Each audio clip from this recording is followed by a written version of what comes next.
मिरज तालुक्यातील डोंगरवाडी येथे आमदार डॉक्टर सुरेशभाऊ खाडे यांच्या वाढदिवसानिमित्त आयोजित करण्यात आलेल्या भव्य आमदार केसरी 2026 बैलगाडी शर्यती मोठ्या उत्साहात आणि दिमाखदार वातावरणात संपन्न झाल्या। परिसरासह जिल्ह्यातील हजारो बैलगाडी शौकीनांनी या शर्यतीला उपस्थिती लावल्याने डोंगरवाडी परिसराला यात्रेचे स्वरूप प्राप्त झाले होते। सलगरेचे माजी आदर्श सरपंच तानाजीराव पाटील यांच्या वतीने या भव्य शर्यतीचे आयोजन करण्यात आले होते। शर्यतीच्या आयोजनासाठी उत्कृष्ट नियोजन करण्यात आले होते। आकर्षक बक्षिसामुळे राज्यभरातील नामांकित बैलगाडी मालकांनी सहभाग घेतला होता। संपूर्ण दिवस रोमांचक आणि चुरशीच्या शर्यती रंगल्या। जनरल अ गटातील प्रथम क्रमांकासाठी 1,11,166 रुपयांचे बक्षीस ठेवण्यात आले।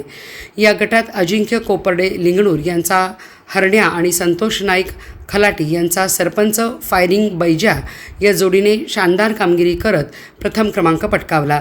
द्वितीय क्रमांक संभाजी गाडगीळ यांचा RX बैजा आणि संतू पांढरे ऋषिक शेठ यांचा गोल्डन शुक्रिया यांनी मिळवला। तर तृतीय क्रमांक अमोल चव्हाण आरवडे यांचा हौशा आणि पृथ्वीराज जाधव कोळंबा यांचा वजीर यांनी पटकावला।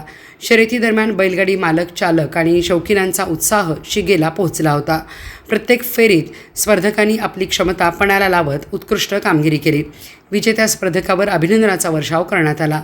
या भव्य शर्यतीत आमदार डॉक्टर सुरेशभाऊ खाडे, जिल्हा मध्यवर्ती बँकेचे संचालक बाळासाहेब होनमोरे, बेडकचे सरपंच उमेश पाटील, भाजपा अल्पसंख्याक प्रदेश सचिव फारुख जमादार, आंबेडकरी चळवळीचे नेते डॉक्टर महेश कुमार कांबळे, डोंगरवाडीचे सरपंच दीपक शिंदे, अनिल आमटवणे यांच्यासह विविध क्षेत्रातील मान्यवर उपस्थित होते।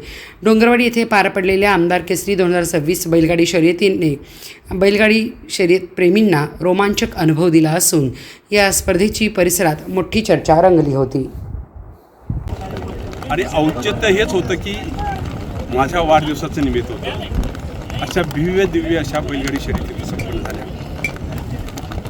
आज मला मी बऱ्याच दिवसातून बैलगाडी शर्यती बघितल्या, पण जोपर्यंत शासनाची मर्यादा राखून, नियोजकवाल्यांची सगळी मर्यादा राखून अशा सुंदर अशा कुठेही गालबोट न लागता अशा ह्या स्पर्धा पार पडल्या।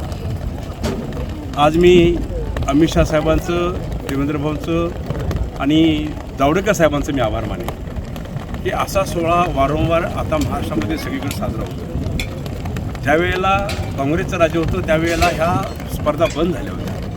त्यानंतर जावडेकर साहेबांनीही प्रयत्न केला, मान्यता मिळवली, पण काँग्रेसच्या लोकांनी काय रिपिटिशन केलं परत त्या बंद पडल्या। पण ज्यावेळी अमित शहांच्याकडे आम्ही सगळे निवेदन केलं त्यावेळेला ह्या बैलगाडी शर्यती परत आता जोमानं चालू झाल्या। फक्त शासनानं, कोर्टानं जे निर्देश लावून दिलेले त्या निर्देशामध्ये जर गाड्या व्यवस्थित केल्या, बैलांना जर संरक्षण दिलं, सगळ्या जनतेनं त्यामध्ये जर आपण सगळं स्वतःहून लक्ष दिलं तर ह्या गाड्याच्या बैलगाडी शर्यती कायमस्वरूपी राहतील, त्याबद्दल मला काही शंका वाटत नाही। आज हे मैदान झालं, आज दुपारी भर उन्हात हे मैदान झालं, पण लाखो लोक इथं ह्या आले होते। त्यामध्ये आमचे सहकारी मित्र हे तानाजी पाटील, हे आपले सलगरचे नेते आहेत, आपल्या विभागाचे इथले नेते आहेत, त्यांनी हे ते नियोजन केलं। त्यांच्याबरोबर राजू माने असतील, त्यामध्ये दीपक शिंदे आहेत, नेताजी गर्दे आहेत, बाकी सगळ्यांनी कार्यकर्त्यांनी मिळून ही स्पर्धा इथं आयोजित केली। नियोजन चांगलं केलं, व्यवस्थित केलं आणि ह्या स्पर्धेला बघण्यासाठी मला ही संधी मिळाली। त्याबद्दल ह्या आयोजकांचं, नियोजकांचं मी धन्यवाद मानतो। एवढ्या शांततेनं, एवढा काही गालबोट न लागता, कुठेही काही न होता ही मला वाटतं पहिली स्पर्धा होते।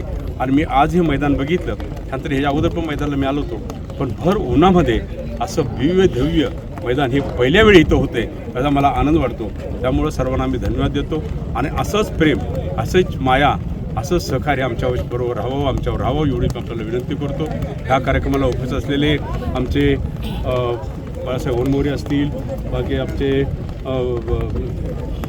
दादा आहेत, परत आमचे फारुख आहेत, फारुख जमदार आहेत आणि महेश कांबळे आहेत, परत आमचे वसंत खोत आहेत, उमेश पाटील आहेत, त्यामध्ये आणखी विष्णुपंत आहेत, बाकी सगळेच असे आलेले, सगळेच जे माझ्यावर प्रेम करणारे आणि आप्पावर प्रेम करणारी सगळी जनता इथं उपलब्ध राहिलेली आहे। शांततेनं पार काढलं, त्यामुळे बैलगाडीवाल्यांचं, बैलगाडी शौकिकांचं मी धन्यवाद मानतो।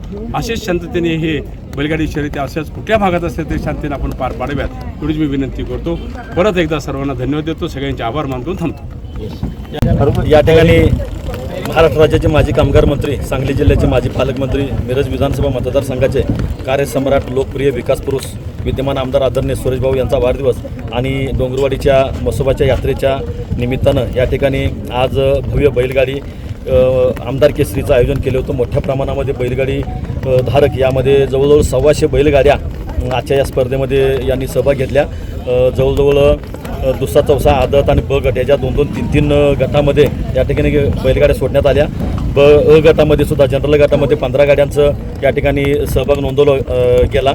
अ गटामध्ये प्रथम क्रमांकाचं आमदार केसरीचे मानकरी लिंगणूरचे अजिंक्य कोपार्डे यांच्या गाडीनं प्रथम क्रमांक पटकवलेला आहे. अशा अनेक बैलगाड्यांनी चांगल्या पद्धतीनं या ठिकाणी स्पर्धेमध्ये भाग घेऊन चांगल्या पद्धतीनं या स्पर्धा शर्यती पार पडलेल्या आहेत. मी खास करून डोंगरवाडीमधले मोहन पैलवान, आमच्या सलगरमधील सचिन निंबाळकर, शिपूरचे राजू माने आणि दीपक शिंदे या सर्वांचाच मनापासून आभार मानतो की यांनी गेली 8-10 दिवस कष्ट करून या ठिकाणी चांगल्या पद्धतीनं शर्यतीचं नियोजन केलं. शर्यती चांगल्या पद्धतीनं निर्विवाद बिना तक्रारीच्या पार पडलेल्या आहेत. हे आदरणीय भाऊंच्या वाढदिवसानिमित्त पहिलं पर्व आहे.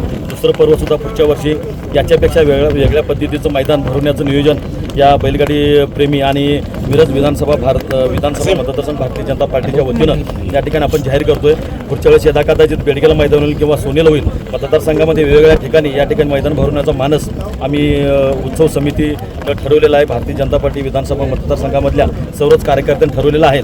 पुढच्या वर्षी सुद्धा भाऊंच्या वाढदिवसानिमित्त चांगल्या पद्धतीचं मैदानाचं आयोजन करू हे सुद्धा या मैदानाच्या निमित्तानं जाहीर करतो. पुन्हा एकदा या ठिकाणी मिरज पूर्व भागामधल्या मिरज तालुक्यामधल्या सर्वच पदाधिकाऱ्यांनी वेळात वेळ काढून उपस्थित दाखवल्याबद्दल आणि सर्वांनीच चांगल्या पद्धतीने मीडियासह सहकार्य केल्याबद्दल त्यांचं मनापासून या ठिकाणी आभार मानतो.